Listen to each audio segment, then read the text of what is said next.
In a worn-down neighborhood where money was tight and meals were rationed, 10-year-old Nia Carter was walking home from school when she spotted a man sitting alone at an abandoned bus stop, thin, silent, and too proud to ask for help. Most people walked past without a second glance. Nia almost did too, but she stopped, turned around, and handed him the last thing she had. It was a small act, quiet and unremarkable, except for one thing none of them knew. Tucked inside that wrapping was a piece of paper that would crack open a 3-year conspiracy, bring down powerful men, and send 50 police officers straight to her front door. And it all started because a little girl decided not to keep walking. Just before we get back to it, I'd love to know where you're watching from today. And if you're enjoying these stories, make sure you're subscribed. The neighborhood where Nia Carter grew up didn't have a name people were proud of.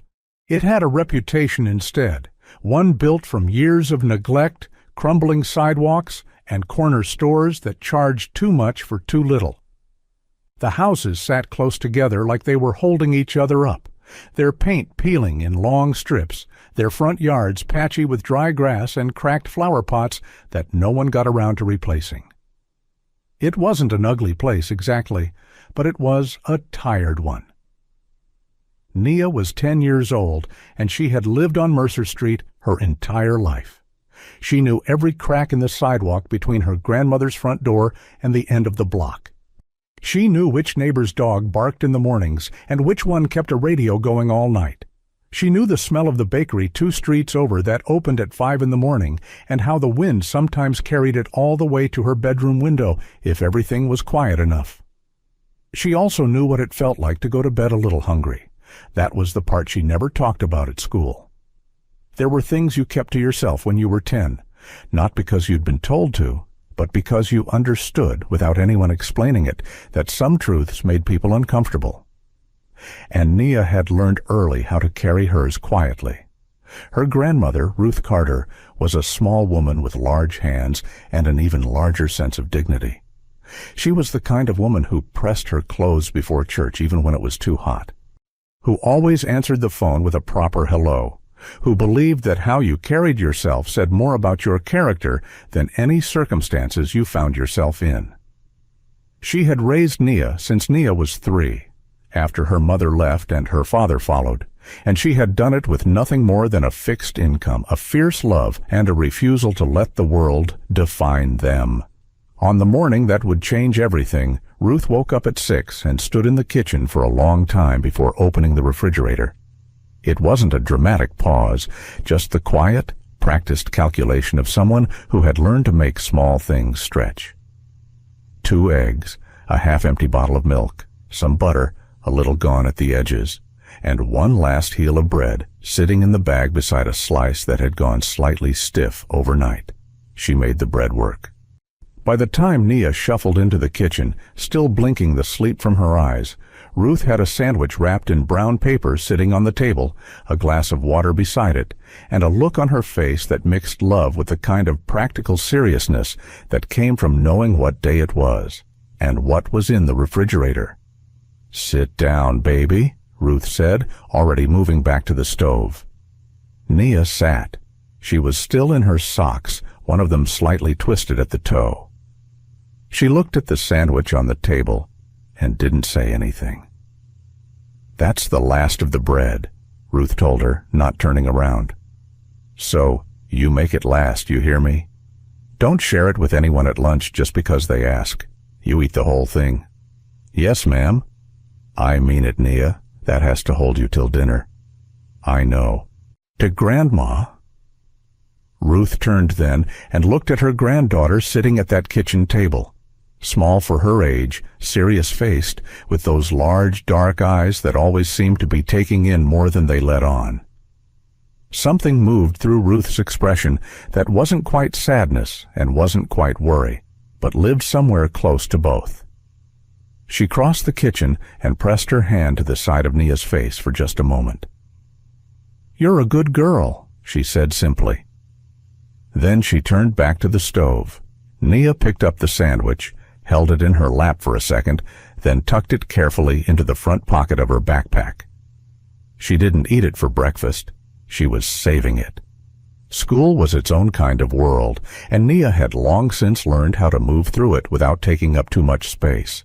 Her classroom at Hargrove Elementary was loud in the way that most fifth-grade classrooms were loud. The scraping of chairs, the overlapping conversations, the sudden eruptions of laughter over things that weren't always funny. Nia sat near the window, which she preferred because the light came in at a good angle in the morning, and she could see a slice of sky between the buildings across the street. She wasn't unpopular. That would suggest a kind of active rejection that didn't really apply to her. She was more overlooked than anything. The girl who got her work done on time and never caused problems, and therefore didn't attract much attention in either direction. Teachers liked her in the background sort of way that meant they trusted her to handle herself. Classmates orbited around louder, brighter personalities, and Nia was content enough to let them. But she watched. She always watched. She noticed things other kids didn't bother to notice. She noticed that Marcus, who sat in the back row, always had 2 sandwiches and always gave one away to Tyler without making anything of it. She noticed that their teacher, Ms. Holloway, kept a box of granola bars in her bottom desk drawer and offered them quietly, one at a time, to kids who seemed like they hadn't eaten. She noticed that the janitor, a tall man named Mr. Webb, always whistled the same song, something old and low, and that he only stopped when something was bothering him. She noticed these things and filed them away, the way she filed away most things, not because she planned to use them, but because paying attention was just something she did. At lunch, she ate her sandwich alone at the end of a table near the windows. It was good. Ruth had put a little mustard on it, and there was still enough filling to make it feel like a real meal. Nia ate slowly, making it last the way her grandmother had told her to, and when she was done, she sat with her hands folded on the table and watched the rest of the cafeteria without anyone watching back. The afternoon passed the way most afternoons passed: math, reading, a science worksheet that was finished before the rest of the class. When the bell rang at 3:15, Nia collected her things, put on her backpack, and walked out into the October air, which had gone from cool to cold, somewhere between morning and afternoon. She began the walk home. On the route from Hargrove Elementary to Ruth's house on Mercer Street was about 12 minutes on a direct path, down 2 blocks, left at the gas station, past the dry cleaner and the check cashing place, and the laundromat with the broken sign. Nia had walked it hundreds of times. She knew it the way she knew the crack in the kitchen floor tile and the sound the third stair made when you stepped on it. She was 2 blocks from home when she saw him. He was sitting at the bus stop near the corner of Clement and Fifth, a gray-painted metal bench that had been there for years, even though the bus route that used it had been discontinued. Nobody sat there anymore, usually. The shelter was missing one of its side panels, and the bench had been tagged over so many times the original paint was invisible beneath layers of faded spray. The man was tucked to one side of the bench, his shoulders slightly forward, his coat, too thin for October, pulled tight around him. He was older, maybe late 40s, though it was hard to say because the streets had a way of adding years to a face. His hair was grown out and grayed at the temples, his beard thick and uneven. He had a paper coffee cup on the ground beside him that was empty. His hands rested on his knees, still. What stopped Nia wasn't the way he looked. She had seen people in worse shape than this on these streets. What stopped her was what he wasn't doing. He wasn't asking for anything. Most people in his position, at least in Nia's experience, had some version of the ask. A hand extended, a sign propped against a knee, a voice that called out as you passed. Even the quiet ones usually tracked you with their eyes. The appeal in their expression enough to communicate what they needed. It was human. It made sense. You asked because you needed. This man wasn't asking. He was looking at the ground about 3 feet in front of his feet, and his posture wasn't dejected so much as removed, like he had gone somewhere inside himself that was far from this cold corner and this broken bus shelter and this stretch of Mercer Street that nobody noticed. Nia slowed her walk without meaning to. She studied him as she approached, the way she studied most things, carefully, without making it obvious. She could see from here that he was hungry, not in the vague, abstract way that she sometimes felt it before dinner, but genuinely, sharply hungry, the kind that had been going on long enough to change how a person sat, how they breathed, how they took up space in the world. She passed him. She walked 4 full steps past the bench, her sneakers quiet on the pavement, her backpack against her shoulders. She felt the weight of her empty lunch pocket. She had eaten the sandwich at noon, and there was nothing left. Her stomach was already beginning to pull with its own quiet need, knowing dinner was still 2 hours away. She took a breath, and she stopped. She stood on the sidewalk for a moment, not moving forward, not turning back, just standing there with her hands in her coat pockets and the wind pulling at the edge of her scarf. Ruth's voice came back to her. "That has to hold you till dinner. And under that, the refrigerator with its near-empty shelves, the bread that was already gone."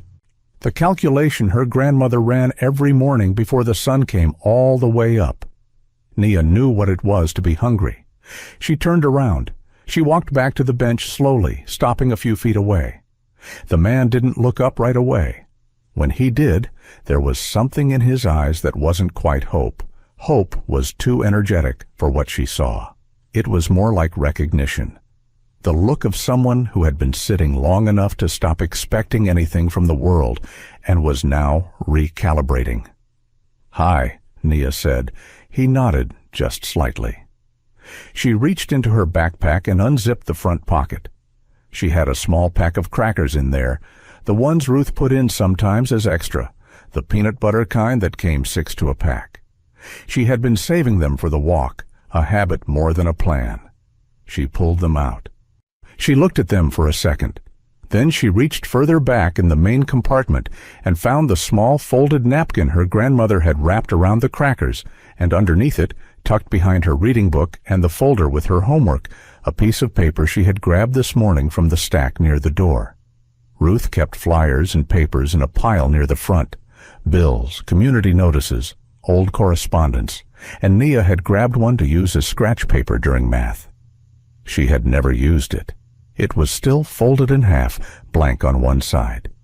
Without thinking about it much, she wrapped the crackers in the paper, the way her grandmother always wrapped things, even small things, with a kind of care that made them feel important. And she walked up to the bench and held them out. The man looked at her hand, and then at her face. He didn't move. "It's okay," Nia said. "I already ate."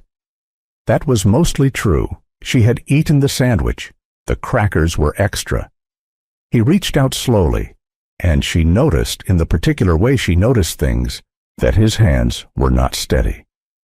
There was a fine tremor in his fingers that wasn't just the cold. He took the wrapped crackers from her carefully, like she was handing him something fragile. He held it for a moment without opening it. "Thank you," he said. His voice was low, a little rough, but clear.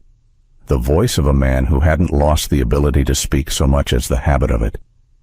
"You're welcome," Nia said. She turned to leave. She was 3 steps away when he spoke again. "You didn't just feed me." She stopped, turned halfway. He was looking at her, not in the unfocused way of before, but directly. Why, with an attention that felt too concentrated for a moment like this on a Tuesday afternoon at a broken-down bus stop. "You may have changed something bigger than you know," he said. Nia stood there for a second, not sure what to do with that.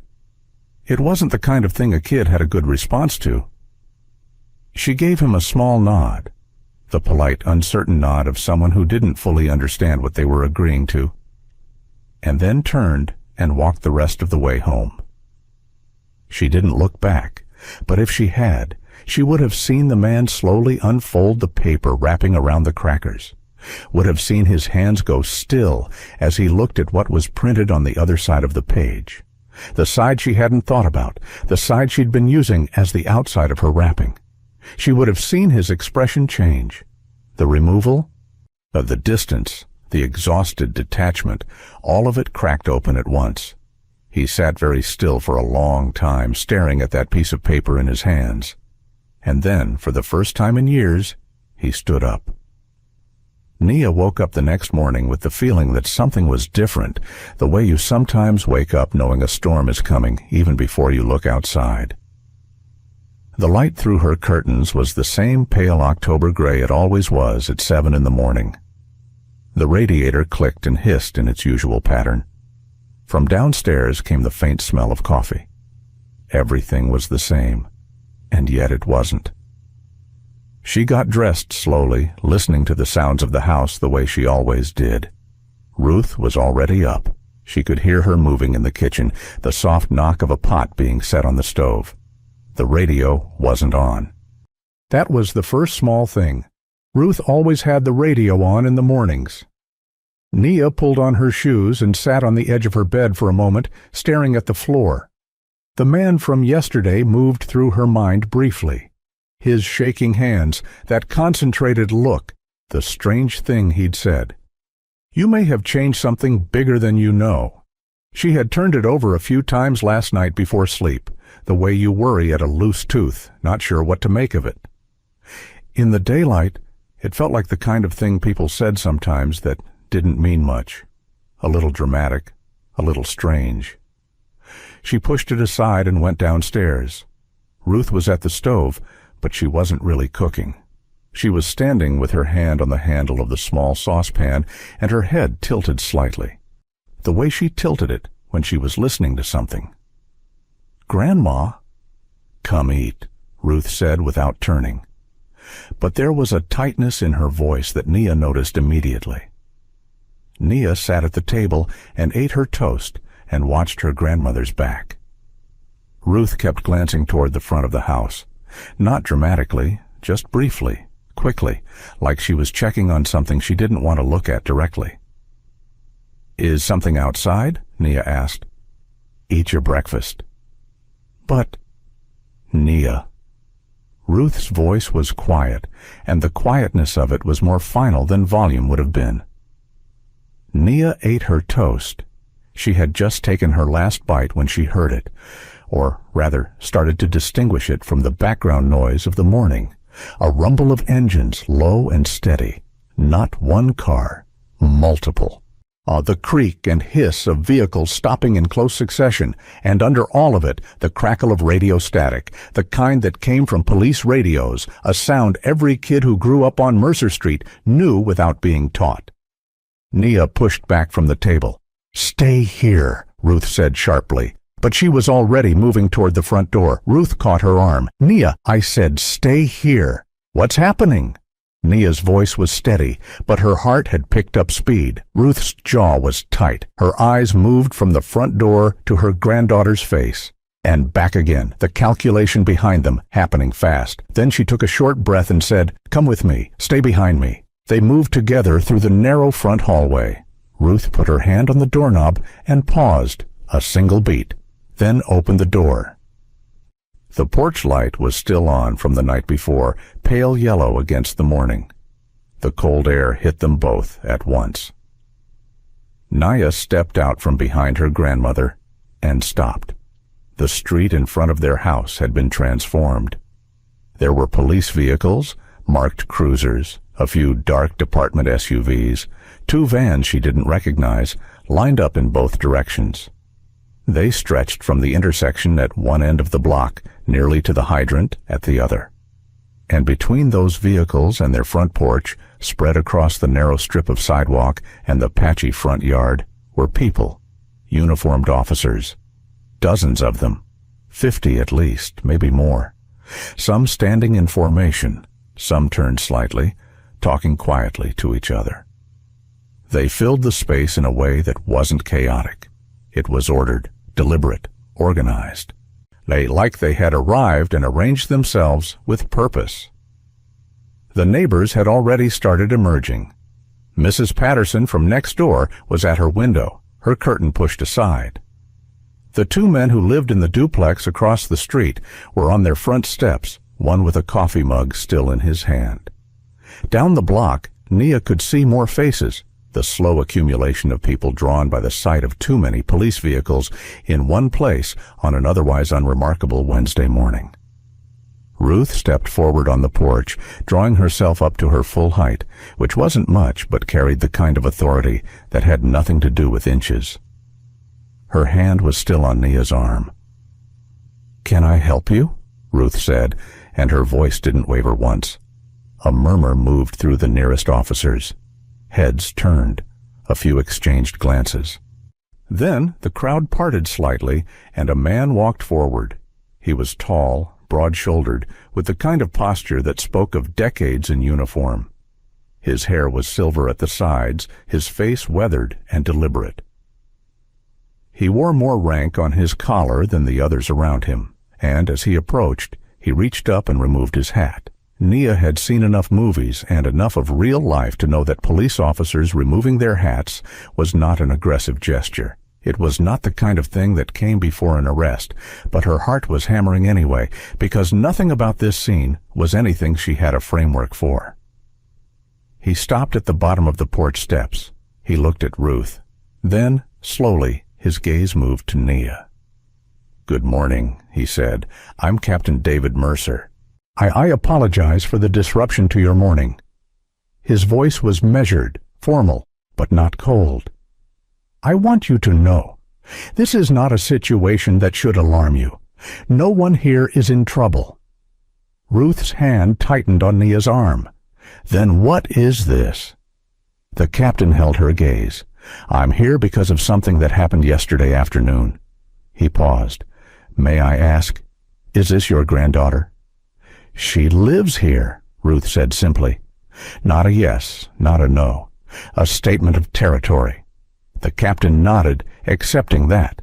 He reached into the inner pocket of his jacket and produced a photograph, which he held out not to Ruth, but slightly between them. An offer, rather than a demand. Ruth stepped down one stair and looked at it without taking it. Nia craned her neck. The photo showed a man, but not the way she had seen him yesterday. In the photo, he was standing straight, in uniform, with a posture that matched the captain's in its deliberateness. He was clean-shaven, his eyes clear and direct. She almost didn't recognize him, but she did. The same jaw, the same shape, to the eyes. The same something that she had noticed and couldn't name, a quality of presence, of attention that didn't disappear even beneath years and hunger and a coat too thin for October. "Yesterday afternoon," Captain Mercer said, his voice very careful now, "near the bus stop on Clement and Fifth." He looked at Nia directly. "Did you give food to a man sitting on that bench?" The street was almost completely quiet. Nia was aware of the watching neighbors, of the officers standing behind the captain in their rows, of her grandmother's hand on her arm, of the cold air on her face. She nodded. Just once, just slightly, but definitely. Something moved through the assembled officers, not a sound exactly, but a shift, like something collective, adjusting its balance. Captain Mercer looked at her for a long moment. His expression was difficult to read. It was the face of someone holding several things carefully at once. Then, slowly, his composure cracked just slightly at the edges, and something underneath showed through. Something that looked unexpectedly like relief. "We've been looking for that man," he said. His voice came out a little lower than before. "For a very long time." Ruth made a small sound. Her grip on Nia's arm didn't loosen. "What kind of looking?" Ruth asked, her eyes sharp. "Looking like he did something, because that child didn't know anything about—" "No." The captain shook his head. And for the first time his formal precision softened into something more human. "Not that kind of looking." He glanced at his hat in his hands, then back up. "He was one of us, one of our own. He disappeared 3 years ago, and nobody in this department has stopped looking since." A pause. "Last night, for the first time in 3 years, he walked into a precinct and turned himself in." The silence that followed was a different kind of silence than before. It was the silence of people recalibrating. "What made him come back?" Ruth asked quietly. The captain looked at Nia. Not accusatorially, not with confusion, with something that was very close to wonder. "He said a child gave him food," he said, wrapped in a piece of paper he recognized, and something about that. He stopped, searched for the right words. Something about that reached him in a way that 3 years of searches and 3 years of waiting couldn't. The wind moved through the bare branches of the tree at the edge of the yard. Somewhere down the block, a door opened and closed. Nia stood on the porch in her school clothes and her slightly twisted sock, and she looked at the captain and the rows of officers behind him, and she tried to understand what any of this meant. She thought about the man's shaking hands, the way he'd held the wrapped crackers without immediately opening them, the look on his face, that cracked open look she'd noticed just before she turned away. "You may have changed something bigger than you know." She understood it slightly better now, but only slightly. "What happens next?" Ruth asked. The question was pointed. She was still in protective mode. Still reading the situation for danger, still standing between her granddaughter and whatever this was. Captain Mercer put his hat back on. His formality returned, but it was the formality of someone who wanted to be clear about something important. "That," he said, "is what we're still working through. There are things he's brought back with him, things that are going to require time and careful handling." He looked at Nia again, and his voice dropped just slightly. Not to a whisper, but to something private in the middle of a public space. "But I want you to know, what you did yesterday mattered. You may not understand why yet. We may not fully understand why yet." He turned, and the lines of officers behind him began the quiet, organized process of returning to their vehicles. There was no ceremony to the departure, just the same deliberate order that had characterized their arrival, reversed. One officer near the back of the group paused as he was walking away and looked back at the porch. He was younger than the others, with a face that was struggling to stay professional. He met Nia's eyes for just a moment. Then he nodded, not as an officer, but as a person, and walked on. The last engine faded at the end of the block. The street was quiet again. The neighbors slowly returned inside. Mrs. Patterson's curtain fell back into place. Nia and Ruth stood on the porch in the cold morning air, and for a long moment neither of them said anything. Finally, Ruth let out a long, slow breath. She released Nia's arm. She put her hand on Nia's shoulder instead and pulled her slightly closer. "Come inside," she said. "You're going to be late for school." Nia went inside, but as she picked up her backpack from the hall floor and checked her homework folder and laced up her shoes again, she kept coming back to the captain's last words. Things he's brought back with him, things that are going to require time and careful handling, and under that, still, we've been looking for that man for a very long time. There was a piece of the story she didn't have yet. She could feel the shape of it, the way you could sometimes feel the shape of a room before your eyes adjusted to the dark. Not clearly, not with certainty, but enough to know it was there. She zipped up her backpack and went out the door into the October morning. And somewhere across the city, in a precinct room she had never seen, a man sat across a table from people who had been waiting 3 years for exactly this moment. And the piece of paper that had been wrapped around a small packet of peanut butter crackers by a 10-year-old girl on Mercer Street sat in the middle of that table, and everyone in the room understood that something had just changed. They just didn't know yet how much. The officers came inside like guests who understood they weren't entirely welcome. Captain Mercer led. 2 others followed, a woman with close-cropped hair and a notepad she kept tucked against her side, and a younger man who stood near the door like he was guarding it from the inside rather than the outside. Ruth watched all 3 of them the way she watched most things that arrived uninvited, with her arms folded, her back straight and her eyes missing nothing. She had made them stand in the front hallway, not the living room. The hallway sent a message, and Ruth Carter was very deliberate about the messages she sent. "I'll give you 10 minutes," she said. "Then this child needs to get to school." Captain Mercer nodded. He reached into the folder the woman beside him was holding and produced a photograph, larger and clearer than the one he'd shown on the porch. He held it out toward Nia with both hands, which she noticed, a deliberate gesture, less like presenting evidence and more like offering something that deserved to be handled carefully. Nia took it. She had already accepted, in the seconds on the porch, that the man in the photo and the man at the bus stop were the same person. But seeing the photo up close made it different, made it real in a way that the distant recognition hadn't been. In the photograph, the man was standing in full dress uniform, his posture straight, his expression carrying the particular weight of someone who had spent years earning the right to look like that.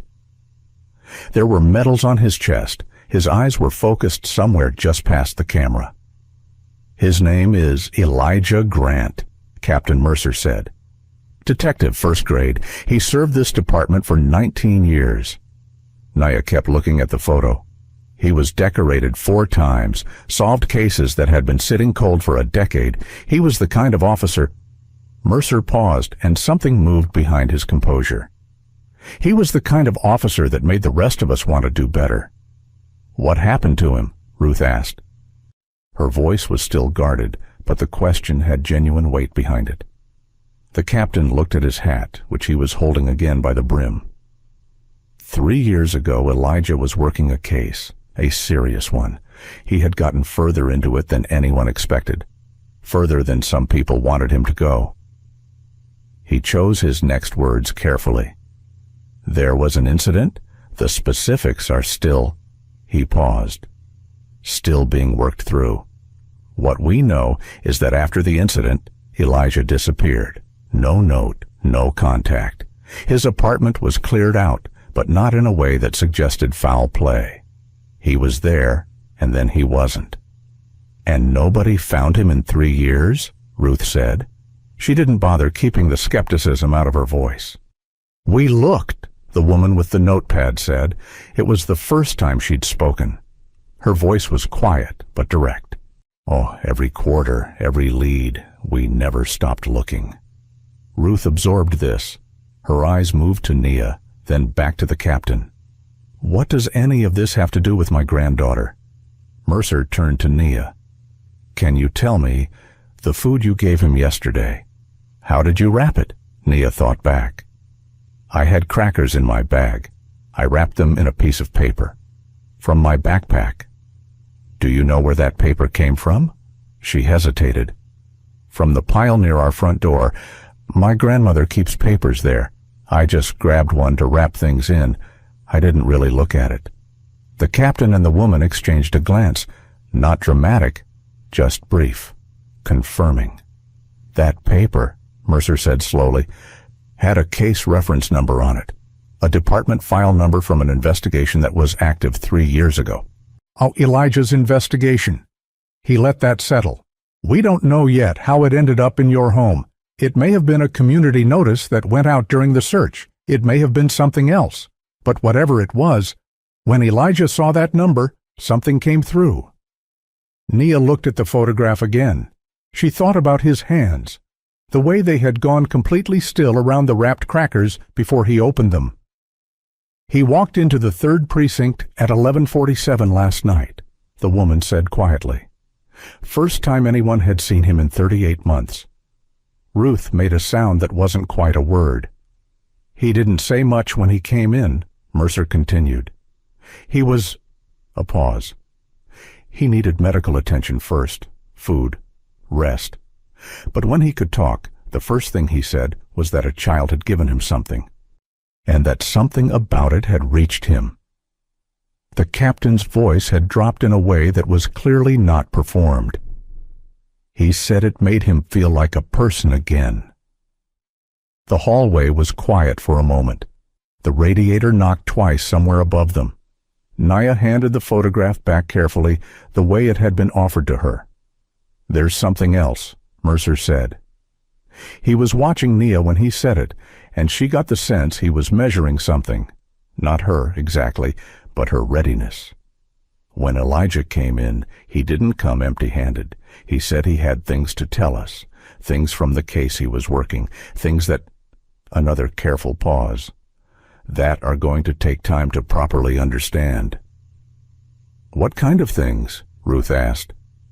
"The kind," Mercer said, with a precision that was clearly intentional. "That don't belong in a 10-minute hallway conversation." He looked at Ruth directly. "I want to be honest with you.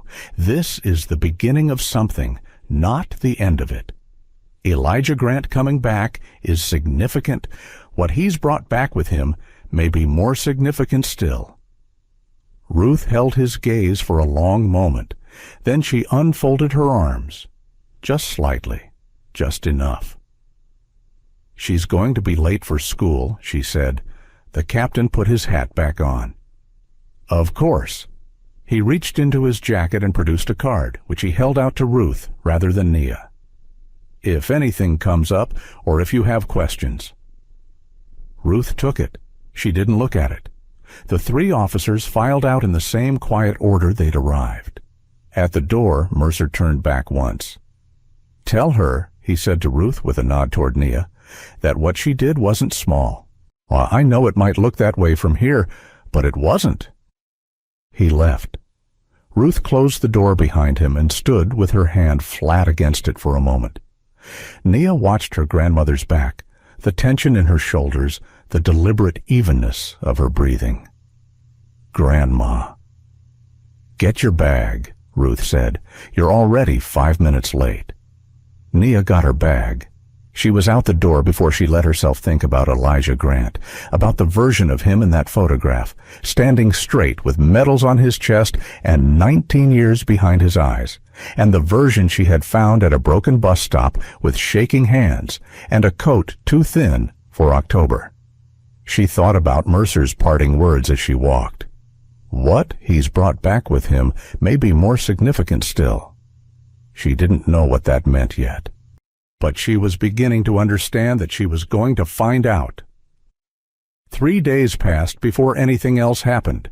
They were strange days, ordinary on the surface and entirely not underneath. School was school. Ruth made meals from what was in the refrigerator and didn't mention Elijah Grant or Captain Mercer or the row of police vehicles that had lined their street like something from a news broadcast. But she watched the front window more than usual, and she had started locking the chain at night, which she hadn't always done before. Nia watched her grandmother watch the window and didn't say anything. She had her own watching to do. On the third morning, there was a story on the local news. Brief, cautious, but framed in the careful language of journalism that knows more than its printing. Something about a former department detective reappearing after a years-long absence and voluntarily cooperating with an ongoing review. No name, no specifics, just enough to confirm that whatever was happening, it had moved beyond the hallway conversation into something larger. Ruth turned the TV off before the segment finished. That afternoon, while Nia was sitting at the kitchen table with her homework open in front of her, Ruth answered the phone and stood for a long time without saying much, just listening, her hand tightening gradually on the receiver. When she hung up, she came to the kitchen table and sat down across from Nia, which was not her usual after-call behavior. "That was someone from the department," Ruth said. "Oh, they want to know if you'd be willing to speak with Detective Grant." Nia looked up from her homework. "Elijah? Don't call him that. That's his name." Ruth pressed her lips together. "He's asked specifically for you, not the department, not the captain, you." She paused. "I want you to understand what I'm about to say. I'm your grandmother. My job, the only job I've had since you were 3 years old, is to keep you safe. And my first instinct here—" She stopped, rebuilt the sentence. "My first instinct is to say no. Nia held her grandmother's gaze. "But," she said. Ruth exhaled slowly. "But I don't want to be the kind of woman who lets fear make decisions for me." She folded her hands on the table. "So I'm asking you, how do you feel about it?" Nia thought about it. Not quickly. No, not in the way of someone who had already decided and was performing consideration, but genuinely the way she thought about most things. She thought about the man at the bus stop, the man in the photograph, the gap between those two versions of the same person and what it meant that one had become the other. "I want to go," she said. Ruth nodded once, like she had expected this answer and had already made her peace with it. "I'm coming with you," she said. "That's not negotiable." "I know," Nia said. They met Elijah Grant at a community center 3 neighborhoods over, neutral ground, by design. Captain Mercer had arranged it. There were no uniforms visible, which Nia noticed right away, and she understood that this, too, was intentional. He was sitting at a round table near the window when they came in, and he looked better than he had at the bus stop, cleaner, steadier, a little more present in his own body. Someone had given him a proper coat. His beard was still there, but trimmed now, and his hands, when he set them on the table as they approached, were still. He stood when he saw them. It was a small, old-fashioned gesture, and Ruth noticed it. Nia could tell from the slight shift in her grandmother's posture. "Mrs. Carter," he said to Ruth, with a formality that recognized her authority in this situation. Then he looked at Nia. "You." "Me," Nia agreed. Something that was almost a smile moved across his face and disappeared. He sat back down. They took the chairs across from him. He was quiet for a moment, looking at his hands. When he looked up, his eyes were direct but careful, the eyes of someone choosing words with real precision. "I want to say something first," he said, "before anything else. What you did the other day, it wasn't just an act of kindness. For me, it was—" He stopped. "I had gotten to a place where I had stopped believing that anything could reach me. I had convinced myself over 3 years that I was too far gone to come back." A pause. "That paper changed that. But it wasn't just the paper. It was the way you wrapped it, like it was worth wrapping." Ruth was very still across the table. Nia didn't quite know what to do with that, so she just nodded. Elijah Grant turned his cup of water in a slow circle on the table. "I need to tell you both something, and I need you to understand that I'm not telling you this to frighten you." He looked at Ruth. "I'm telling you because you deserve to know what you're connected to." "Then tell us," Ruth said. "I didn't disappear because I broke down," he said. "I disappeared because I found something I wasn't supposed to find." He paused, letting that land. "I was working a financial crimes case, on the surface a city contracting fraud. Small scale, or so it seemed, but the further I got into it, the bigger it became. Money being moved through accounts that didn't exist, evidence that had been altered in old cases, files that had been sealed without proper authority." His voice was measured, unhurried. "And then I found names attached to it, people inside the department, not low-level people." Ruth's hands tightened on the edge of the table. "You're saying there's corruption." "I'm saying there was corruption," Elijah said carefully. "Oh, whether it's still active, how much of it remains, that's what I've been bringing to the right people since I came back in." He looked at Nia. "But here's the thing that involves you specifically." Nia straightened slightly. "Before I went underground, I hid evidence, physical documents, recorded files, other materials, things I couldn't trust to stay safe inside the department. I distributed them, kept them in separate locations, and I created a reference system to find them." He paused. "That system used case numbers as location keys. The number on the paper you used to wrap my food. It was one of those keys." The room felt very quiet. "That paper told me," Elijah said, "exactly where one of those caches is. And it told me something else, that somehow the paper had survived and had been sitting in a civilian home, completely unknown to anyone looking for it. His expression was hard to read. That's not coincidence. I don't know what it is yet, but it's not coincidence. Ruth opened her mouth. I know what you're going to say, Elijah said gently. And you're right to say it. Your granddaughter is 10 years old. This is not something she should be part of. Then why are we here? Ruth said. Because she already is part of it, he said.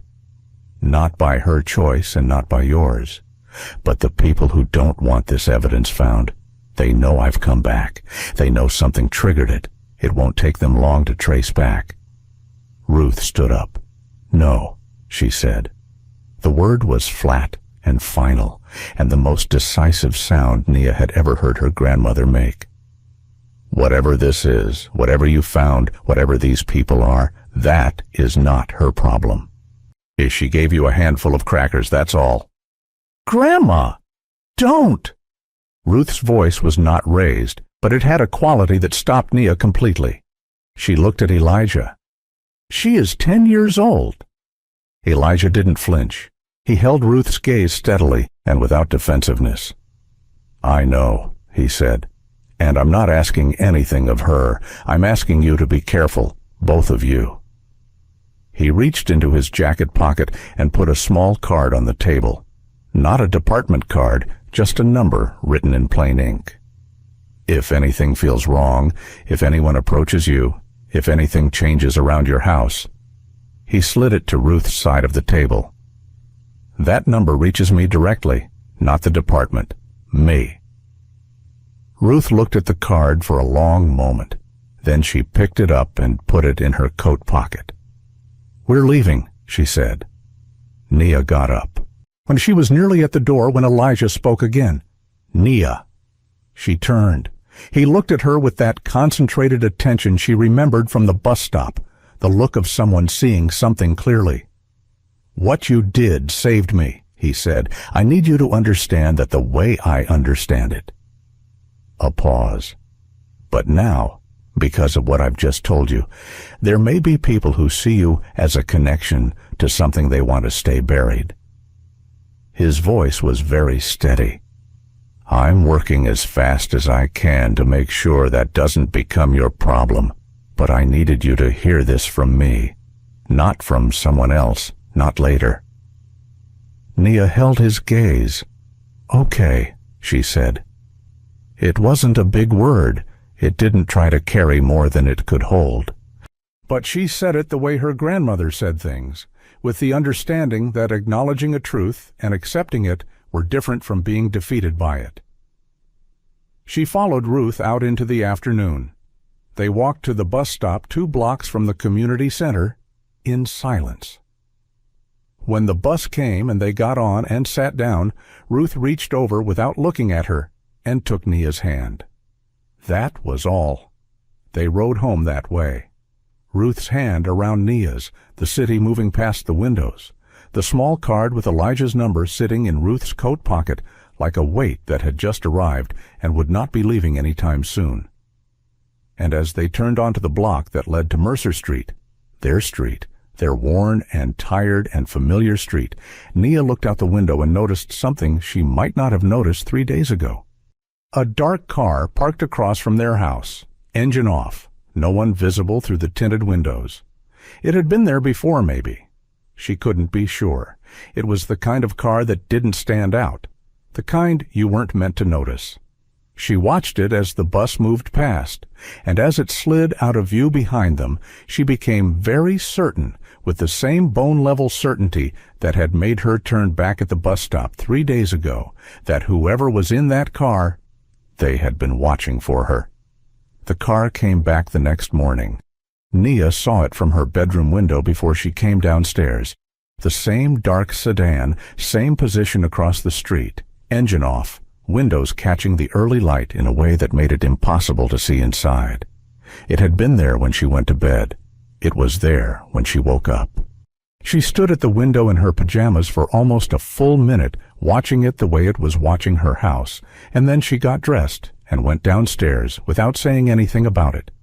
Ruth had already seen it. Nia could tell from the way her grandmother moved through the kitchen that morning, efficiently, quietly, with none of the usual rhythm of someone going through familiar motions. Ruth was paying attention to things outside the kitchen while pretending to pay attention to things inside it. They ate breakfast without discussing the car. They ate dinner that evening without discussing it either. But when Nia woke up at 2:30 in the morning to the sound of the front door, a single deliberate knock, she heard Ruth's footsteps cross the hallway and stop. A long pause, the sound of the chain being checked. Then silence. She crept to the top of the stairs. "Grandma?" Ruth was standing at the base of the stairs looking up at her. In the dim light from the front window, her face was composed, deliberately so, in the way of someone managing something they haven't yet decided how to name. "Go back to bed," Ruth said. "Who knocked?" Ruth hesitated for exactly 1 second, the first time Nia could remember her grandmother hesitating before answering a direct question. "Nobody," she said. "Go to sleep." Nia went back to her room. She did not go to sleep. She lay on her back, staring at the ceiling, and listened to the house settle around her. And after a while she heard Ruth come up the stairs and go back to her room, and after another while the neighborhood went fully quiet in the particular way it went quiet at 3 in the morning, which was not silence so much as the absence of the ordinary. In the morning there was a note on the front mat. Ruth found it when she went to bring in the milk. She stood at the door for a moment reading it, and then she folded it once and put it in her housecoat pocket and closed the door and did not say anything about it until Nia came down and asked directly. Ruth unfolded the note and set it on the kitchen table without a word.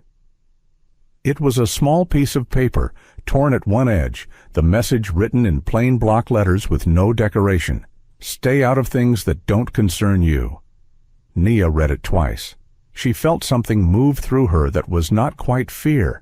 Fear was too simple a word for it. It was more like the physical awareness of having crossed a line she hadn't seen and couldn't uncross. She had been involved before this note, but the note made it different. The note meant that someone had been outside their door in the dark and had chosen to do this rather than something else, and the choice itself was a message inside the message. She folded the note along Ruth's crease and slid it back across the table. "We should call Elijah," she said. "I already did," Ruth said quietly, "while you were upstairs." She set a cup of tea on the table and sat down across from Nia, and for a moment she just looked at her granddaughter, that long, measuring look that Nia had seen her whole life and never been able to fully read. It was the look of someone weighing something that didn't have clean sides. "He's calling back," Ruth said. "We wait." The call came 40 minutes later. When Nia sat at the table while Ruth stood at the window with the phone, and even from across the room she could hear the change in Elijah's voice through the receiver, not louder but tighter, sharper. He spoke quickly, and Ruth listened without interrupting, and when she finally said something, it was only, "Understood." She hung up. She turned to Nia. "He says they've started moving faster than he expected," Ruth said. She paused. "He says we shouldn't go anywhere alone, and he says—" She stopped, looked at the folded note on the table, then looked at her granddaughter with an expression that was doing a great deal of work to remain neutral. "He wants to talk to you." "I know," Nia said. "I told him no." "I know that too." Ruth sat back down. She wrapped her hands around her own cup and stared at the table. Outside, a car passed slowly, not the dark sedan, just a neighbor leaving early. But they both tracked the sound without acknowledging they were doing it, and that tracking, that involuntary shared attention to something that should have been ordinary, told Nia more than anything either of them could have said. "Grandma," she said. Ruth looked up. "I know you want to keep me out of this," Nia said. "I know that's your job, and I know you've been doing it my whole life." She kept her voice steady, careful, choosing words the way Elijah chose words, with an awareness of what they were carrying. But whatever this is, I started it. Not because I meant to, not because I knew what I was doing, but I did it. She paused. If I can help finish it, I think I should be allowed to try. The kitchen was quiet for a long time. Ruth pressed her lips together, looked away, looked back. "You sound like you're 40 years old," she said finally. "I'm trying to sound like you," Nia said. Ruth closed her eyes briefly. When she opened them, something had shifted. Not resolved, not surrendered, but shifted. The hard line was still there, but it had moved. "What does he want?" she said. Elijah came to the house that afternoon through the back, through Mrs. Patterson's yard, by arrangement. He looked the way he'd looked at the community center, stable and deliberate. But there was a focused energy in how he moved now that hadn't been there before.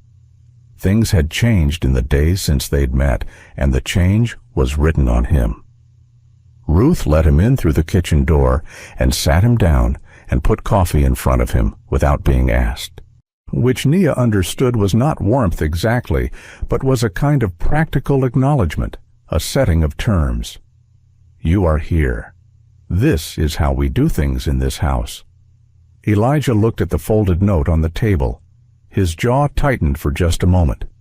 "Before I say anything else," he said, looking at Ruth, "I want to be clear that I would not be here if I thought there was another way.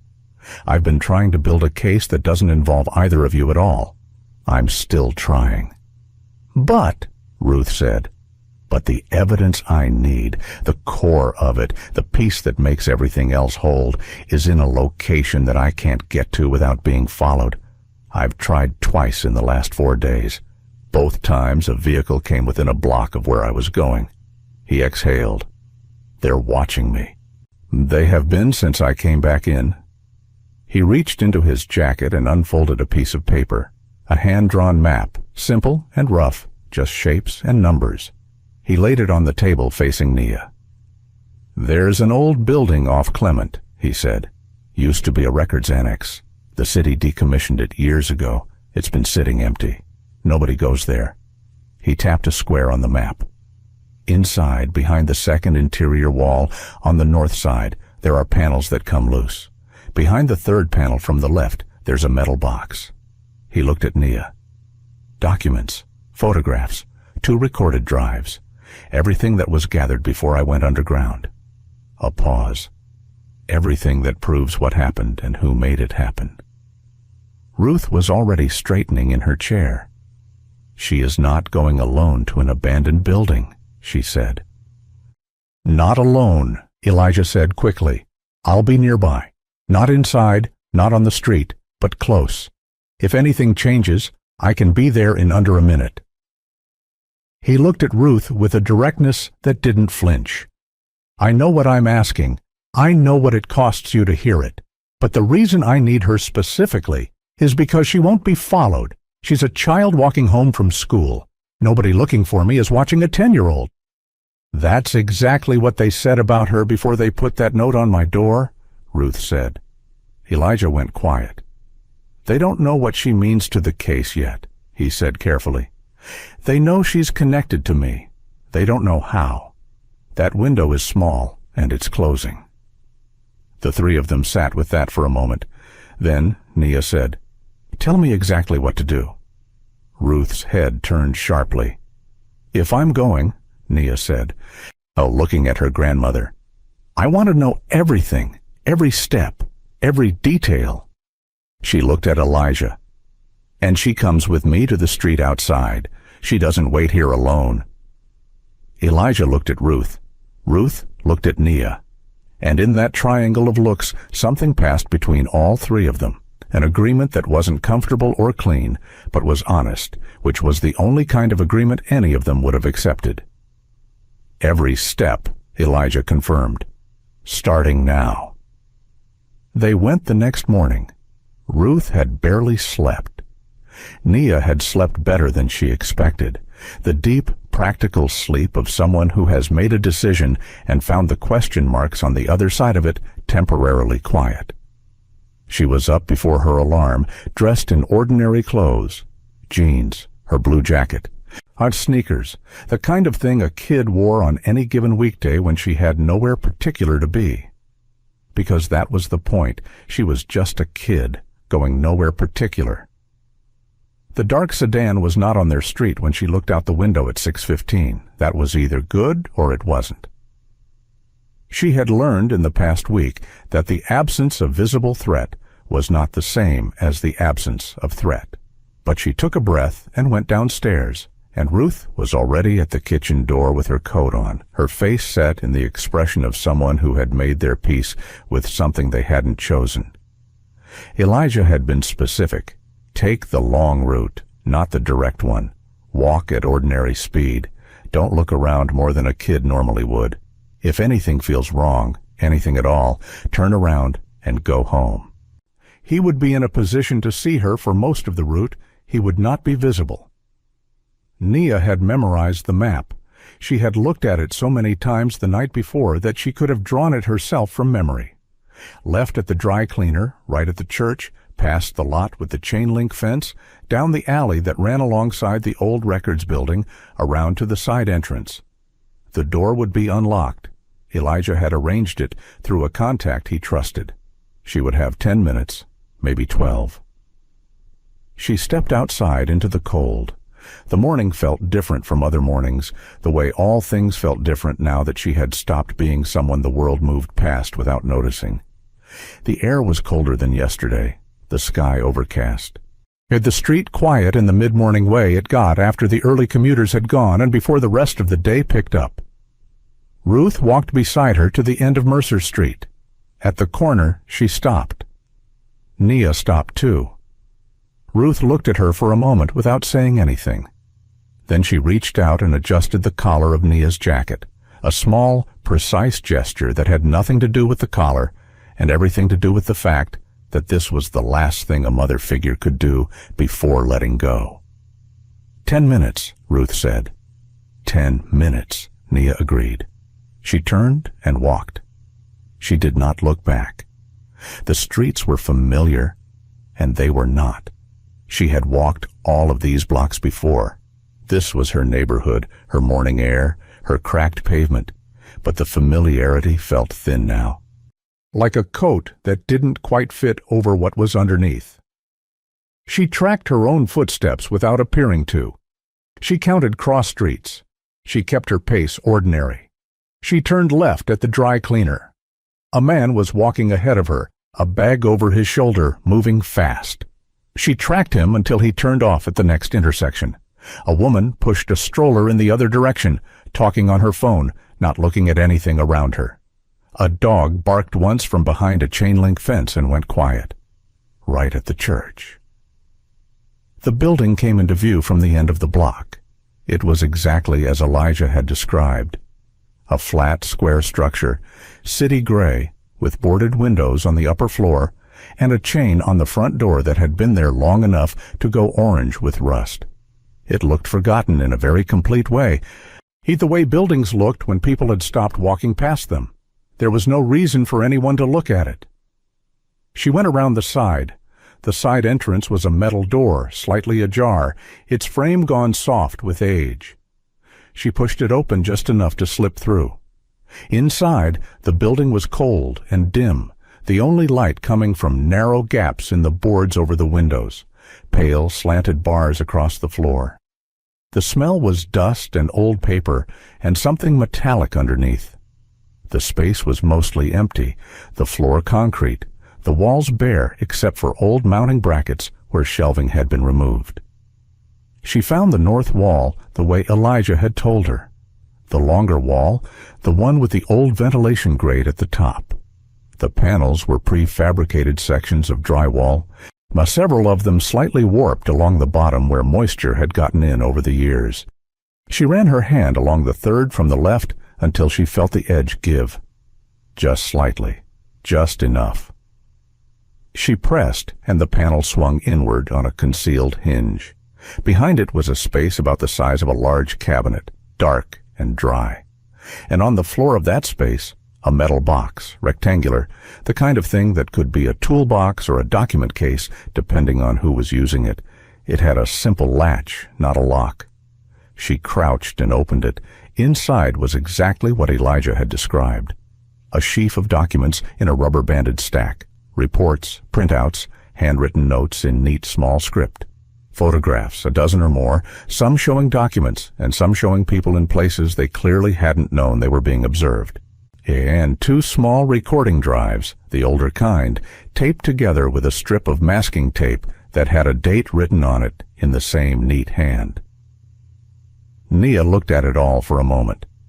She didn't fully understand what she was looking at. The language of the reports was administrative and full of terms she didn't know, but she understood enough. She understood the photographs.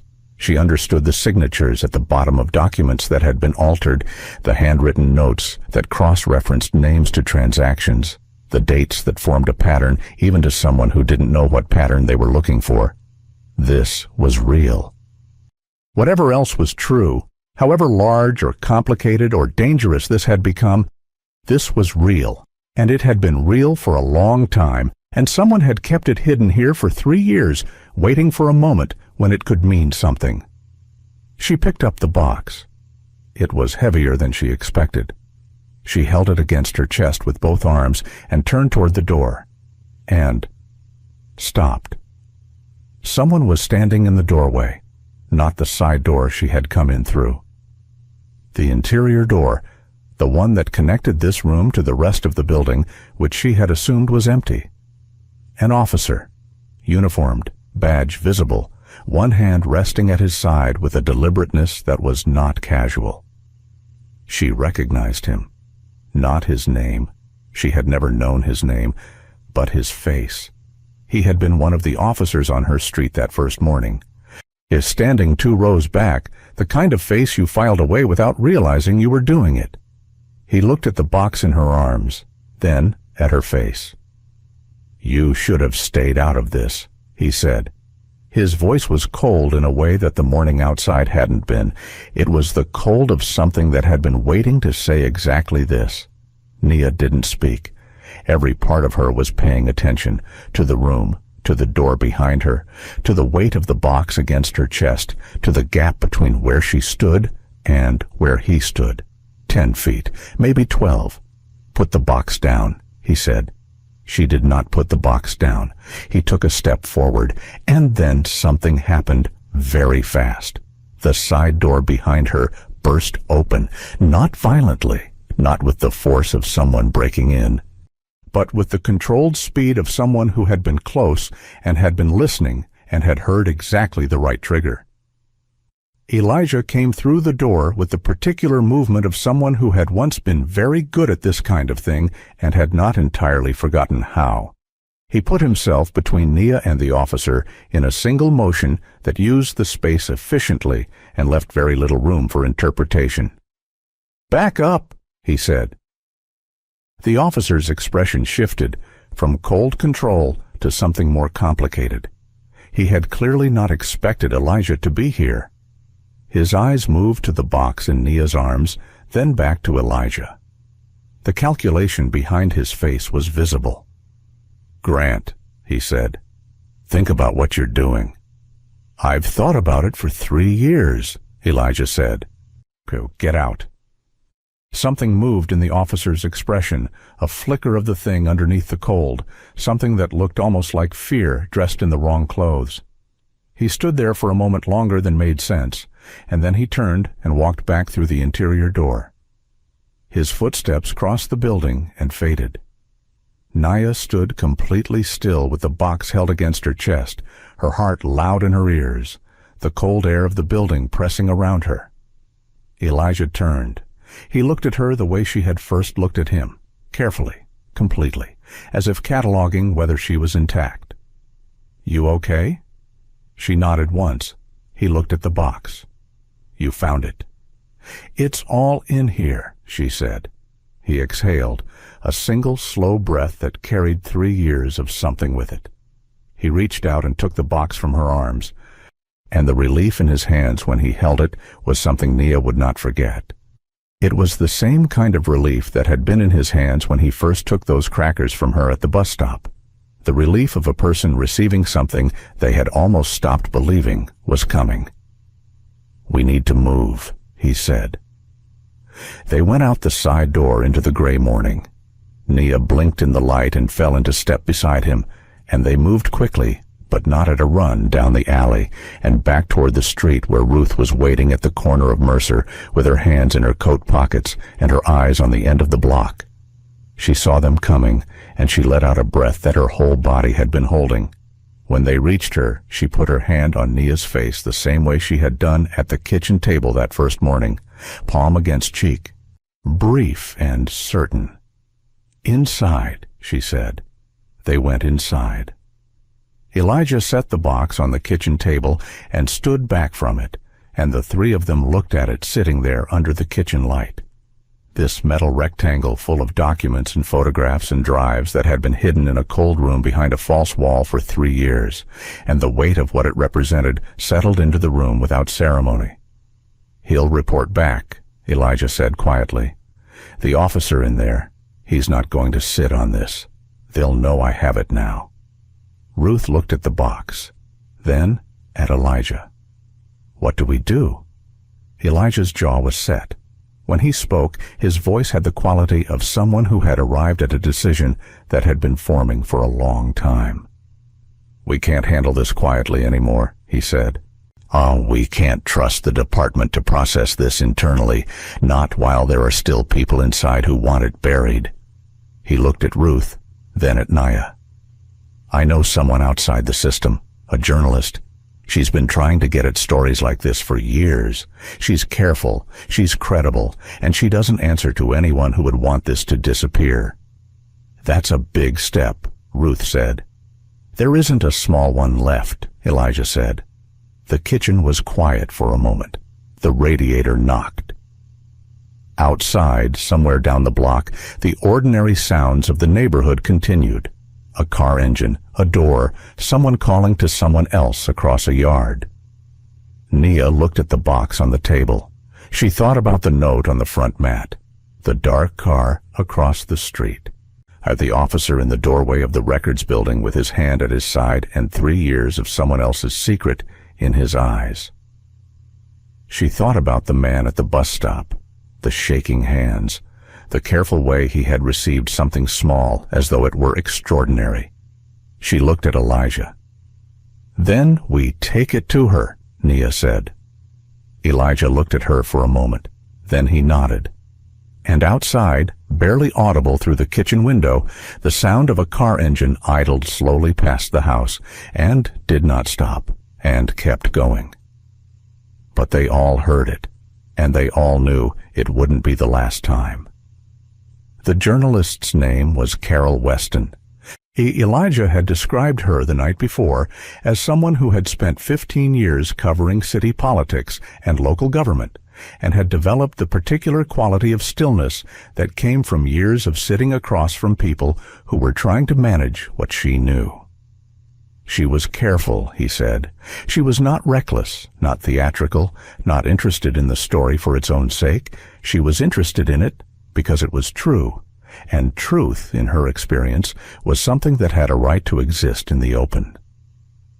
They met her at a diner 4 neighborhoods from Mercer Street on a Tuesday morning when the place was half empty and the tables near the back were occupied by nobody. Ruth had insisted on a public space. Elijah had agreed without argument. Carol Weston was already there when they arrived, a cup of coffee at her elbow. A notebook closed on the table in front of her, her eyes moving to the door with the attentiveness of someone who had been waiting without being impatient. She was a white woman in her mid-40s, gray coming in at her temples, dressed in the practical way of someone who spent a lot of time moving between places. She stood when they approached and extended her hand to Ruth first, which Nia noticed. "Thank you for coming," Carol said. "We'll see," Ruth said plainly. She sat down. Carol looked at Nia briefly, not with the assessing look of someone calculating how to use her, but with the look of someone who was adjusting what they had expected. Then she looked at Elijah, and in that look was something longer. Recognition, weight, the acknowledgement of something that preceded this table, and this diner, and this morning. "Elijah," she said. "Carol," he said. He sat down. Elijah set the metal box on the table. Carol looked at it without touching it. The morning light coming through the diner window fell across it in a flat, ordinary way, which felt wrong for what it contained. "Tell me everything," Carol said. She opened her notebook. It took most of the morning. Elijah talked, and Carol listened, and occasionally she asked a question. Brief, precise, the kind of question that opened a door rather than closing one. She did not interrupt. She did not express surprise at the parts that were surprising, which Nia noted and respected. She just wrote and listened and wrote more, and when the story had been fully laid out across the table between them, she looked at the box and said, "Can I?" Elijah nodded. She opened it carefully, he with the same deliberateness that Nia had used in the building, lifting the documents by their edges, looking at photographs without altering their arrangement, turning the 2 recording drives over in her hands, and setting them aside. She read for a long time. Nobody spoke. When she finally set the last document down and looked up, her expression had changed. Not dramatically. But the attentiveness had deepened into something else, something that was partly the professional assessment of a journalist who had just confirmed the scope of a major story, and partly the more human response of someone who had been told that a thing was true and had just seen the proof. "How many names?" Ruth asked quietly from across the table. "Enough," Carol said. She looked at Elijah. "This goes beyond the precinct."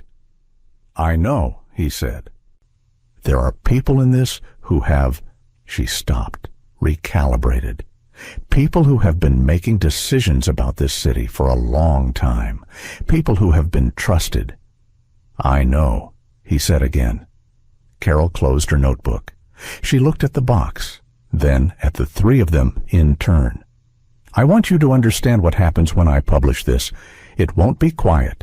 There will be a period between the story breaking and the investigations catching up that will be loud and complicated, and during which people who are named in this material will try every available avenue to discredit it."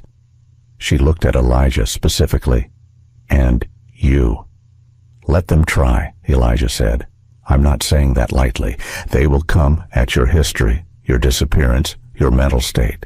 They will try to make the story about you rather than about what you found." She held his gaze. "Are you ready for that?" A pause. Something moved through Elijah's expression. Not doubt, but the honest confrontation of a person who knows the cost of something and is paying it anyway. 38 months, he said, on the streets, watching this city keep moving like nothing happened. He looked at the box. "Yes, I'm ready." Carol looked at Ruth. "And you understand that your family may also be, that Nia's name may come out in some form." Ruth's hands tightened on her coffee cup. "She's a child. I know.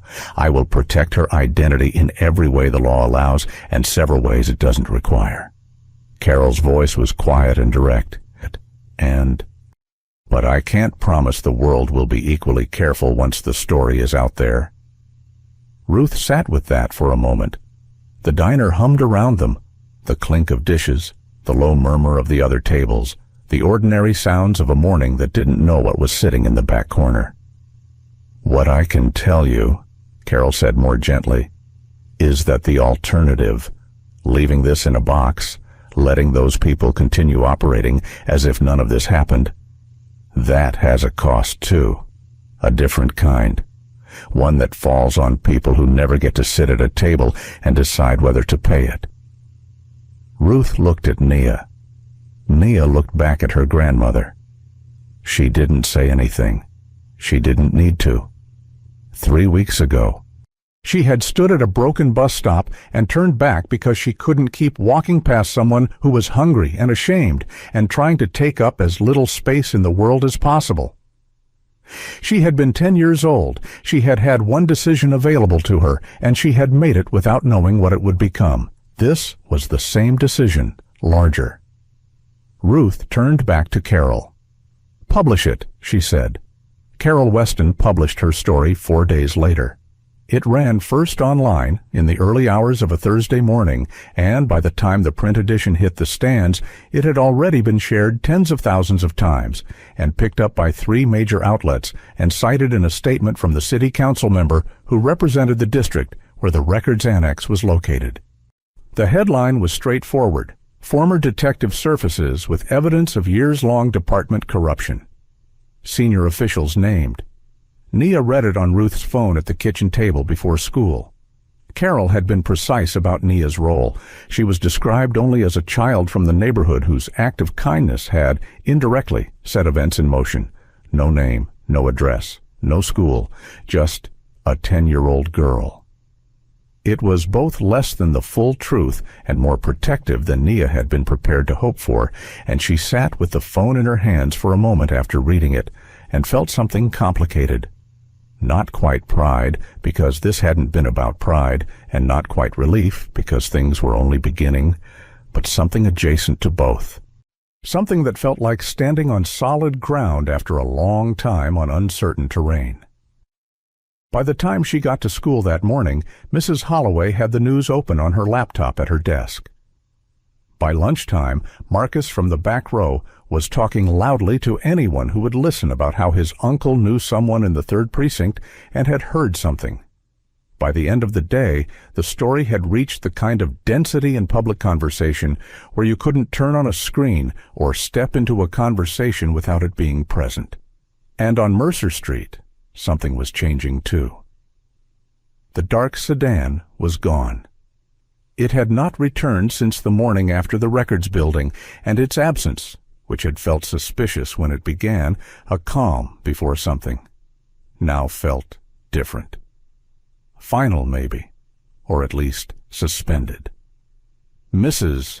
When Patterson knocked on Ruth's door that evening with a covered dish and the particular expression of a neighbor who has been watching from the window long enough to form a view and has finally decided to bring it to the front door. "I don't know what happened," she said to Ruth, with her eyes briefly on Nia. "But I know it was something, and I know it was brave." Ruth accepted the dish. "Come in," she said. The days that followed were not clean. Elijah had been right about what Carol had warned about.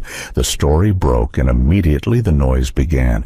Official statements from the department calling the evidence unverified, pieces appearing in smaller outlets, quoting unnamed sources, suggesting Elijah's mental state was compromised after his disappearance, questions raised about chain of custody, about motivations, about why a man would disappear for 3 years and then suddenly return with documents and recordings, and a very convenient story. The machinery of institutional self-protection was loud and well-resourced and had been doing this specific job for a long time. But the evidence was louder. Because Carol Weston had not published on instinct or speed, she had spent those 4 days between the diner and the story verifying. Cross-referencing. Having the recording drives analyzed by an independent forensic firm, confirming signatures and dates with sources who had nothing to do with Elijah and nothing to gain from protecting him. By the time the official statements came out calling it unverified, it had already been verified by methods that were difficult to argue with. 3 days after publication, the first arrest was made, then another. Then 2 in 1 day, which the news covered with the barely contained energy of something people had been waiting for without knowing they were waiting for it. Nia watched some of this on the evening news with her grandmother, and some of it she heard secondhand at school, and some of it she missed entirely because life was still life and school was still school, and Ruth still made sure she ate and slept and did her homework regardless of what was happening in precincts and courtrooms across the city. Nia was grateful for that. The normalcy was not denial. It was something more deliberate. Ruth Carter had raised her granddaughter to understand that the world could be large and complicated and sometimes dangerous and still require you to finish your homework. These facts were not in contradiction, but not everything that followed was manageable. One evening, 10 days after publication, a car slowed in front of their house. Not the dark sedan, a different one, and someone took a photograph. Just one from a moving vehicle. Nothing dramatic. But Nia saw it from the upstairs window and felt something tighten in her chest that didn't fully loosen for the rest of the night. She didn't tell Ruth about the photograph, but she was quieter than usual at dinner, and Ruth noticed, the way Ruth noticed everything, and reached across the table and put her hand on Nia's briefly without asking questions. There was a night when someone called the house at midnight and didn't speak and hung up after 15 seconds of silence. Ruth stood in the hallway with the receiver in her hand and Nia at the top of the stairs, and they looked at each other across the dark of the house, and neither of them pretended it was nothing. Ruth called Elijah's number. He answered on the second ring, as he always did now, and said he would have someone check the block. These things were real. Nia didn't minimize them to herself or pretend they weren't frightening. Being brave, she had learned, did not mean not being scared. It meant being scared and moving forward anyway, which was a different thing entirely and considerably harder. Through all of it, Elijah called every other evening, not to report progress, though he did that too, but just to check. It was a small thing. Nia understood, in the way she understood most things, that it cost him something. That the checking in was its own kind of evidence, a different kind from the metal box, about what 3 years alone on the streets had meant, and what having people to call now meant in contrast. One evening he called, and she was the one who answered, and he asked how she was holding up, and she told him honestly that it was hard sometimes, that school felt strange when she knew what she knew, that she missed the version of things before any of this started. And he was quiet for a moment before he said, "Me too." And then, "But I wouldn't go back, would you?" She thought about it, about the bus stop, the crackers, the shaking hands. "No," she said. She heard him exhale. "Good," he said. 4 months passed. Not quickly. Months with that much in them don't pass quickly. But they passed. The investigations continued and deepened and pulled in people who had seemed, from the outside, like fixtures of the city's institutional landscape, people whose names appeared on buildings and letterheads and whose photographs had been taken at charity dinners for years. Some of them hired lawyers who issued statements. Some hired different lawyers when the first ones ran out of things to say. The recordings from the 2 drives, the ones on the masking tape-bound pair Nia had found in the metal box, turned out to be the kind of evidence that was very difficult to issue a statement around because they contained voices, and voices were specific in ways that documents could be argued around. Elijah had been right about all of it. That was the quiet constant through the 4 months, the way events confirmed, piece by piece. The account he had been carrying alone for 3 years on streets that didn't know his name. He was formally reinstated 8 weeks after publication. The ceremony was private, held in a conference room at the 3rd Precinct, attended by Captain Mercer and a handful of others who had spent 3 years not giving up. Elijah told Nia about it afterward on the phone, in the same matter-of-fact way he told her most things. She asked how it felt. "Like putting a coat on," he said after a pause, "one you forgot you owned, and it still fits." She told Ruth. Ruth was quiet for a moment, and then she said, "Good." The single word carried everything she meant, which was considerable. On Mercer Street, the changes were smaller and steadier than what was happening in courtrooms. The dark sedan never came back. Mrs. Patterson had taken to leaving small things on their porch, a plant once, and another time a jar of something she'd made, with a handwritten label in her careful cursive. The man at the end of the block who had watched from his front steps the morning the officers came now waved when he saw Naya, the easy wave of someone acknowledging something they couldn't quite name but recognized.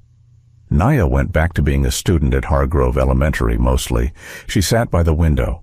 She finished her work before the rest of the class. She watched Marcus give Tyler the second sandwich and didn't say anything about it. The sameness of things was comforting in the way that only sameness could be after a season of nothing being the same. One afternoon, about 3 months in, Ms. Holloway kept her behind after class. Not for anything wrong, just to say, "Look carefully. I want you to know that I see you, whatever you've been going through. I see you." And Nia thanked her and meant it, and walked home thinking about how much it mattered, being seen, how much it had always mattered, and how she had spent most of her life being the kind of person other people didn't quite see, and how strange and humbling and complicated it was that the act which had changed, that was one she hadn't planned or calculated or done for any reason except that she couldn't keep walking. The ceremony was held on a Saturday in late February, when the cold had begun its slow retreat from the city, and the morning light had that particular quality of winter, releasing its hold, tentative and clear. It wasn't a formal city event. No ribbon cutting, no podium, no officials in suits performing visibility. Captain Mercer had asked, through Ruth, whether they could come to the house. Not to the precinct, not to a community center or a hall with folding chairs and a sound system, to the house on Mercer Street. And Ruth had stood at the kitchen window for a moment with the phone against her ear, and then she had said yes. Nia didn't know how many to expect. Ruth had said simply, "Some officers come presentable." She came downstairs that Saturday morning in the one dress she owned that was appropriate for occasions, with her hair done the way Ruth had taught her, and found her grandmother standing at the front window with her coffee cup and the expression of someone who had been waiting for this morning for a long time. "They're here," Ruth said. Nia looked out. The street in front of their house had filled again. Officers, uniformed, standing in quiet rows, the same spread that had covered the block 4 months ago on an October morning when she had opened the door not knowing what she was opening it to. Marked cruisers at either end. The same geography, the same lines, the same October cold now turned to February cold. But this time there were no radios crackling, no neighbors peering through curtains in alarm. This time Mrs. Patterson was standing on her own porch, watching, and the man from the end of the block was there on the sidewalk, and a few others Nia recognized from windows and porches, and front steps had come out into the morning too. Not because something alarming had happened, but because something worth witnessing had. Ruth opened the door. But the sight of it hit Nia differently than that first morning, not with fear, but with something heavier and harder to name. She stood on the porch in her dress and her good shoes and looked out at the rows of officers who had arranged themselves in front of a worn-down house on Mercer Street on a Saturday in February. And she thought about what had brought all of them here and how far back the line of cause ran. Back past the metal box and the records building and the diner and the hallway conversation and the photograph that Mercer had shown her. Back past all of it to a cold October afternoon and a man at a bus stop and a decision she hadn't known she was making until she had already made it. Captain Mercer came forward, no hat removal this time. This time it was already off, held at his side from the moment he stepped forward. He stopped at the bottom of the porch steps. "We came," he said, "because we wanted to, not because it's required and not because it's protocol, because some things need to be witnessed." He looked at Ruth, then at Nia. This department has had a hard 4 months. Not because the truth came out, the truth needed to come out, but hard because of what it means to find out how far wrong things had gone, and for how long, and under whose watch. His voice was steady and unhurried. And in the middle of all of it, we kept coming back to this, to the beginning of it, to a 10-year-old girl who had every reason to keep walking. Something moved through the watching officers. Not a sound exactly, a kind of collective stilling. "We're not here to give you an award," Mercer said to Nia. "We're not here to make a speech or take a photo or tell you what you should be proud of. We're here because the people standing behind me asked to be here, because they wanted to stand in front of your house the right way for the right reason and be seen doing it." He looked at her. "That's all." Elijah stepped forward from the second row. He was in his uniform, the full dress, the same one he wore in the photograph Mercer had shown her 4 months ago. But there was something different about it now, or maybe something different about the person inside it. The distance was gone. The terrible, quiet removal she had seen at the bus stop and in traces at the community center. He stood in his uniform like someone who had earned the right to wear it twice, once in the years before and once in what it had cost him to come back. And he walked up the porch steps and stopped in front of her. He reached into his jacket. He produced something small and held it out in his palm, a shield, a badge, smaller than a department issue, not the kind a working officer carried, but the commemorative kind, the kind given at retirement ceremonies and commissioning events. It had been polished so recently it still held a streak of reflected light across its face. Nia looked at it. "It was mine," Elijah said, "from my first year. I kept it because—" He paused.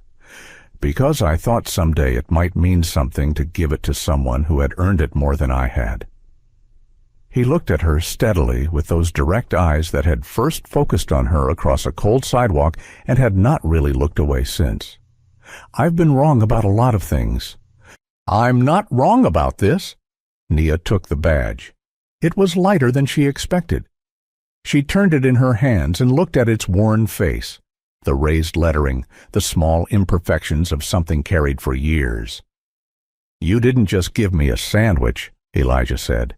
"You didn't just start something. You gave me a reason to come back." His voice was very quiet now, just for the porch, just for the 4 of them, Nia and Ruth and Mercer and Elijah and the February morning around them.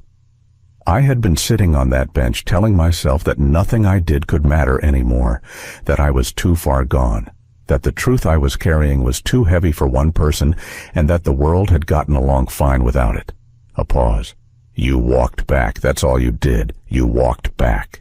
He exhaled. I've been trying to do the same thing ever since."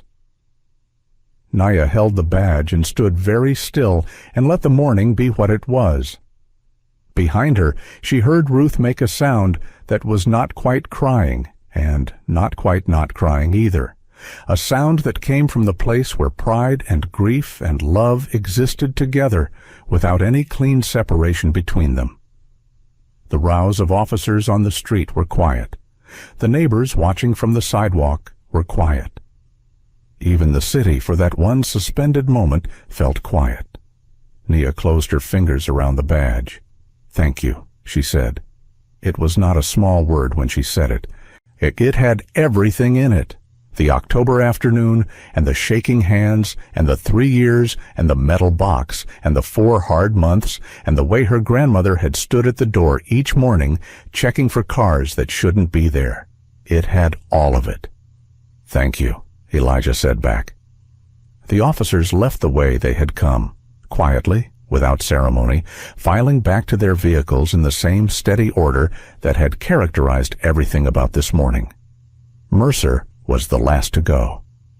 He paused at the foot of the porch steps and looked at Ruth with an expression that acknowledged, without words, everything that had been asked of her and everything she had given. Ruth held his gaze. He nodded.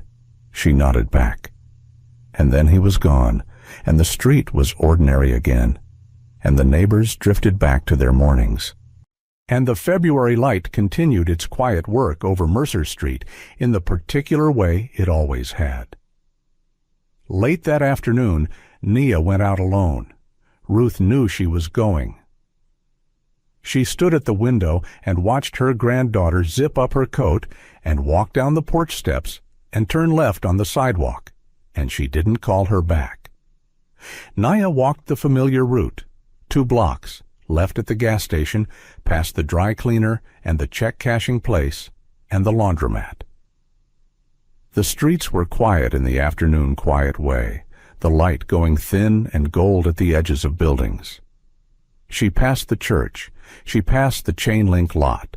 She walked until she reached the corner of Clement and Fifth. The bus stop was still there, unchanged, the gray metal bench, the shelter with its missing side panel, the tags layered over tags until the original paint was completely invisible. A stop that served no route anymore. A bench that existed out of habit rather than function. Someone was sitting on it. A woman this time, not a man. Older, bundled in a coat that had been repaired at the sleeve with mismatched thread, her bag on the ground between her feet. She wasn't looking at anyone passing. She was looking at the middle distance the way people looked when they had been sitting somewhere long enough to stop expecting anything from the passing world. Nia slowed. She stood on the sidewalk a few feet from the bench. She was not carrying anything to give. No crackers, no sandwich, no paper wrapping with something important hidden on its other side. She had walked out without thinking about this moment, and now she was in it, and she understood. And in the same bone-deep way she had understood things her whole life without being taught them, that what she was about to do had nothing to do with what she had in her pockets. She took a step toward the bench. The woman looked up. Nia smiled, not the performed smile of someone being polite, but the real one, the small one, the kind that said, "I see you. I'm not going to keep walking." The woman looked at her for a moment with the careful assessment of someone who had learned to read intentions quickly. Then she moved over slightly on the bench. Nia sat down beside her. The February afternoon continued around them. The thin gold light, the distant sound of the city, the familiar smell of the street that Nia had known her whole life. And the two of them sat together on a bench at a bus stop that served no route. On a corner of a neighborhood that the world didn't always notice, and the badge in Nia's coat pocket pressed very lightly against her side. She didn't need to change the world today. She just needed to not walk past.